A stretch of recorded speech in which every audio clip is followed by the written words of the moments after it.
નમસ્તે મિત્રો, દેશી ગુજ્જુ કિચનમાં તમારું હાર્દિક સ્વાગત છે। આજે આપણે બનાવીશું દાલ મખની। એના માટે આપણે અડધી વાટકી આખા અડદ લીધા છે અને રાજમા લીધા છે થોડા। એને બંનેને આપણે મિક્સ કરી દઈશું અને 3 થી 4 પાણી ધોઈ નાખશું। જો મિત્રો આપણે 2 થી 3 પાણી ધોઈ નાખ્યા છે અને ઓવરનાઇટ સુધી પલાળીને રાખશું। અને જો તમારી પાસે રાજમા ના હોય તો તેની જગ્યાએ ચણાની દાળ પણ તમે લઈ શકો છો। આપણે રાજમાને ઓવરનાઇટ પલાળીને લઈ લીધા છે। હવે તેને આપણે બાફવા મૂકીશું। હવે આપણે આમાં 4 પાણી મૂકીશું।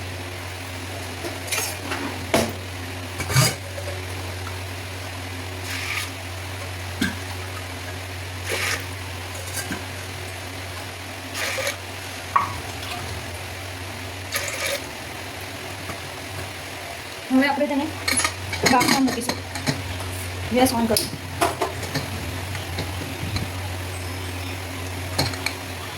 હવે તેને આપણે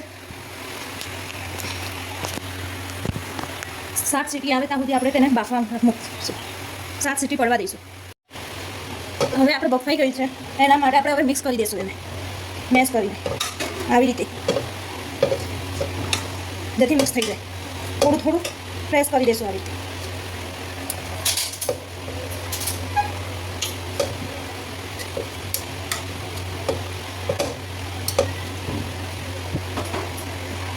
તમે જોઈ શકો છો મિક્સ થઈ ગઈ છે। હવે તેને આપણે ઉકળવા મૂકીશું એક બાજુ।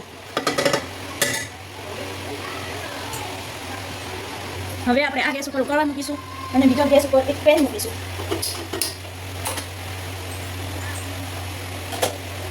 વઘાર માટે આપણે એક પેન મૂકીશું। હવે તેમાં આપણે 1 ચમચી જેટલું ઘી એડ કરીશું।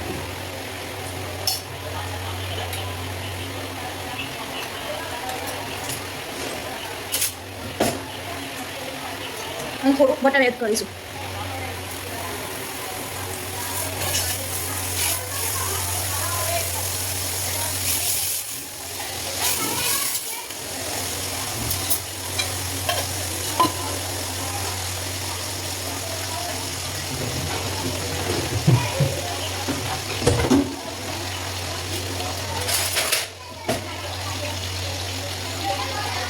હવે એમાં એક તેજપત્તું એડ કરીશું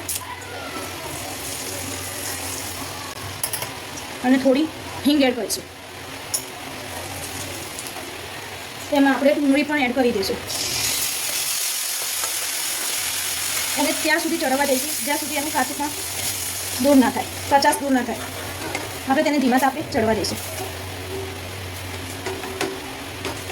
અને એનો કચાશ દૂર થવા દઈશું।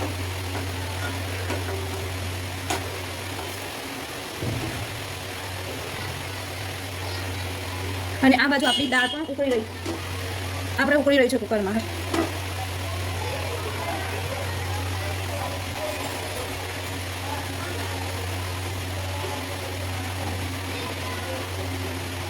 આ રીતે આપણે તેને ચડવા દઈશું ડુંગળીને। જો હવે થોડી ગોલ્ડન બ્રાઉન થવા માંડી છે, થોડી ચડી જાય પછી આપણે એમાં આદું અને લસણ મિક્સ કરીશું। આદુ અને લસણને ત્યાં સુધી મિક્સ કરતું રહેવાનું જ્યાં સુધી આદુ અને લસણનું કચાશ દૂર ના થાય। ધીમા તાપે ચડવા દેવાનું જ્યાં સુધી એનું કચાશ દૂર ના થાય ત્યાં સુધી।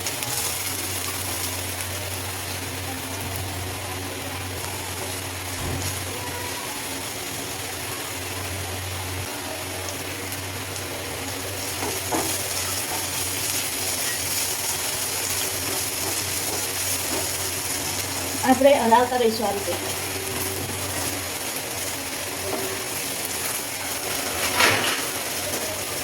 હવે તેમાં આપણે ટામેટાની છાલ ઉતારીને એને પીસી લીધા છે।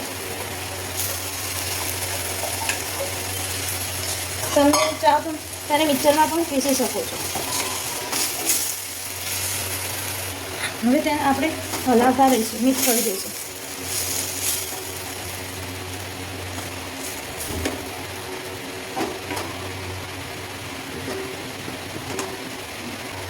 લો મીડિયમ ગેસ ઉપર આપણે તેને ચડવા દઈશું।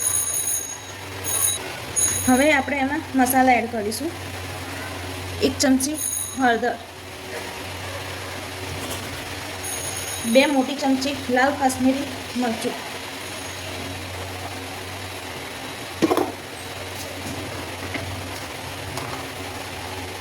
અને સ્વાદ અનુસાર મીઠું.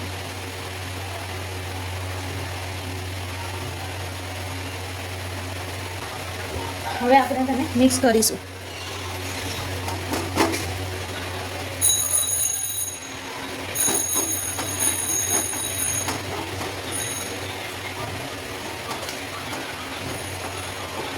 હવે આમાંથી ઘી છૂટું ના પડે ત્યાં સુધી આપણે ચડવા દઈશું ધીમા તાપે.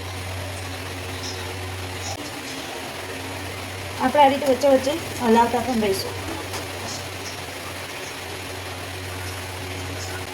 હવે તેને ઢાંકીને ચડવા દઈશું ધીમા આંચ પર. આપણે વચ્ચે એકવાર ચેક કરી દઈશું.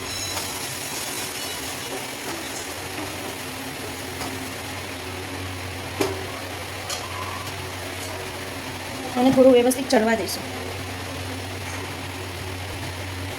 આપણે તેને ચડવા દઈશું ધીમા ગેસ ઉપર જ્યાં સુધી ઘી છૂટું ના પાડી દેતા હોય.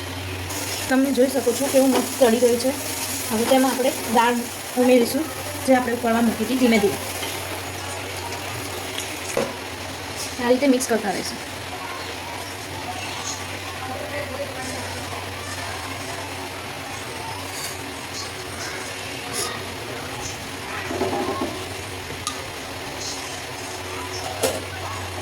આપણે તેને ઉકળવા દઈશું.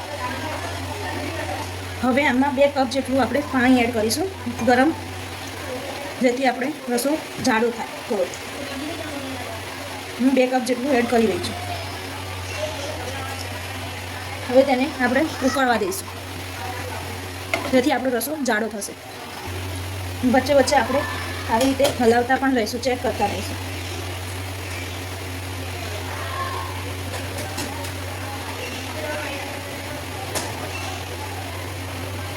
હવે આપણે ચેક કરી લઈશું. જો પાણી ઉકળી મસ્ત થઈ ગઈ છે જાડી. હવે આપણે તેમાં ક્રીમ એડ કરીશું.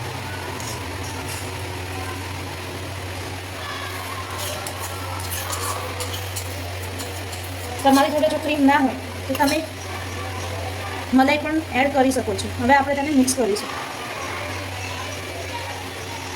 હવે આને થોડી ઘડી આપણે ચડવા દઈશું.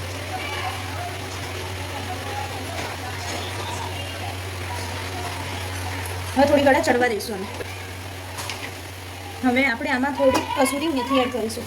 વધારે પડતી એડ ના કરતા, કારણ કે કડવાશ લાગશે, એટલે માપની થોડીક જ એડ કરીશું અને તેને મિક્સ કરી દઈશું. અને આ રીતે તેને 3 થી 4 મિનિટ સુધી ચડવા દઈશું. આપણે વચ્ચે વચ્ચે હલાવતા પણ રહીશું. તમે જોઈ શકો છો આપણી દાળ મખની બનીને તૈયાર થઈ ગઈ છે. હવે આપણે ગેસને બંધ કરી દઈશું. હવે આપણે તેને એક પ્લેટમાં સર્વ કરીશું.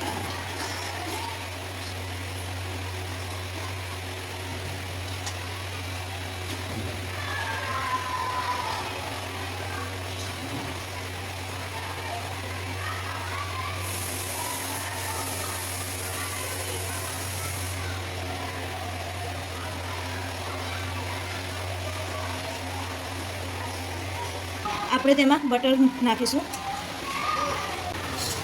અને થોડી ક્રીમ એડ કરીશું.